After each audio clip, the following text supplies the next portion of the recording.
The new Markup Import and Markup Assist features allow you to take feedback from PDFs and printed drawings and import them directly into your AutoCAD DWG. Here we're using AutoCAD Mobile to scan a printed drawing.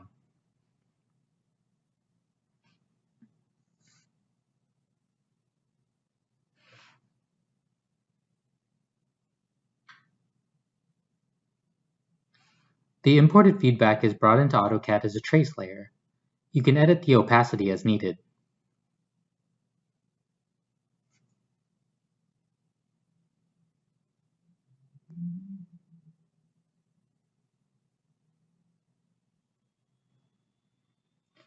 With Markup Assists, AutoCAD will recognize the written feedback and help you insert it as text directly into your drawing.